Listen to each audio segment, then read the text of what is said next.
درۆنەکان زیانی خۆیان داوە لە هەولێر لەلایەکی تریشەوە هەر ئەم شەڕ و شۆڕە بۆتە هۆی بێکارەباییەکی زۆر تااقەت فڕوکێن لە هەرێمی کوردستانەوە. هێشتا وەزارەتی سامانە سروشتەکان و وەزارەتی کارەباش قسە ناکەن دەربارەیمان و چەناوەڵێکی دیکەم بۆ هێناون. سڵاوتان لێبێت.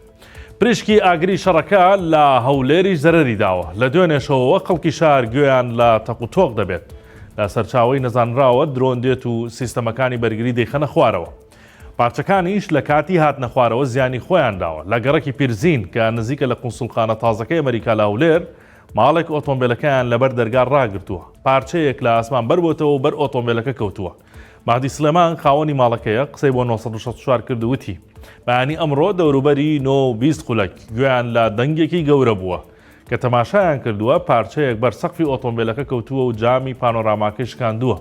دوێنە شەویش پارچەیەکی گەورەتر لە سەر شەقامی 120 مەتری کەوتە خوارەوە و چاڵێکی دروست کرد. ئەم بەیانیە شارەوانی هەولێر ڕایگەیان کە شوێنی چاڵەکەیان چاک کردوتەوە.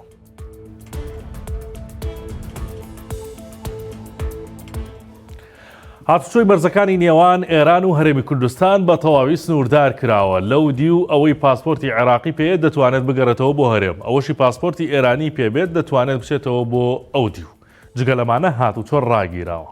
ئەحمەد بارزان عەلیکۆ قایمقامی قەزای چۆمان بە 964 وت لە دوێنێ هاتوچۆ لە مەرزی حاجیۆمەران سنووردار کراوە. بڕیارەکە لە دیوی ئێرانەوە دراوە و کاتێکیش قسەیان لەگەڵ بەرپرسانی ئەو دی و کردووە و تویانە ئێمەش نازانین بڕیاری سەر و خۆمانە و نازانین تاکەی وا دەبێت.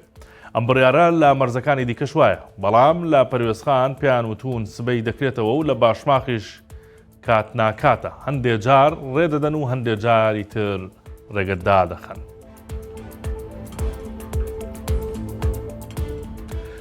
ڕۆژی دووەمە هێشتا کارەبا هەر قراپە. نە وەزارەتی کارەبا و نە سامانە سروشتیەکان و نە پرۆژەی ڕووناکیش هیچ بە خەڵک ناڵێن و نازانێت کارەبا کەی دەگەڕێتەوە دۆخی یاسایی خۆی. کێشەکە ئەوەیە بەرهەمی غازی کۆرمۆر بەهۆی مەترسیەوە کەمی کردووە. بۆیە لە پاشنیوەڕۆی ڕۆژی شەمەوە کارەبا کەم بۆتەوە. هەرچەندە سەرەتا وتیان 10 کاتژمێر کارەبا دەدرێت، بەڵام هەندێک ناوچە شەو ڕۆژێک 4 کاتژمێر هەیەە، ئەویش بە نۆرە. بۆ نمونە لە گەرمیان هەر ناوچەیەک 2 کاتژمێری دەدرێتێت تا نۆرەی دێتەوە. حازم کەریم بەڕێوەبەری گشتی کارەبای گەرمیان بە 964 وت پێشتر ڕۆژانە 130 مێگاوات کارەبامان پێدەدرا، بەڵام ئێستا بەهۆی ئەم دۆخەوە 50 مێگاوات کارەبامان پێدەدرێت. ئێمەش ناچارین هەر 2 سەعات جارێک کارەبا بدەین بە گەڕەکێک.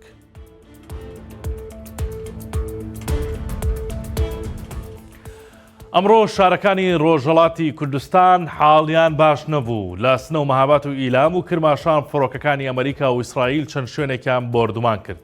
بە پێیەوەی لە ڤیدیۆکان دەرکەوتووە بۆردومانەکەی سنەن لە هەموویان گەورەتر بوو.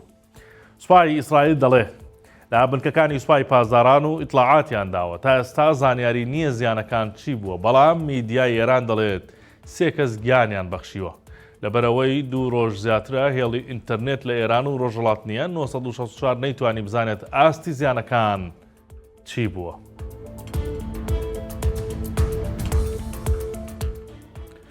لەوەتەی ئەم شەڕە دەستی پێکردووە 964 بۆتە سەرچاوەیەکی گرنگی پڕزانیاری بۆ خەڵک، چونکە سات بە سات زانیاری ورد و یەکلاکەرەوە لەسەر گۆڕانکارەکان بڵاو دەکاتەوە.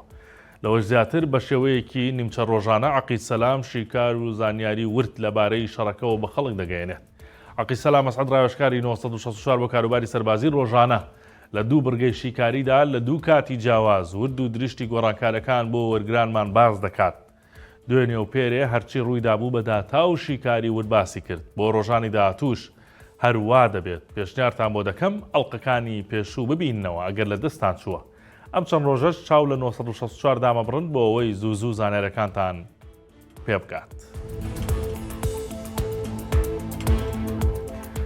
کاتێکی خۆش و سەلامەت بن.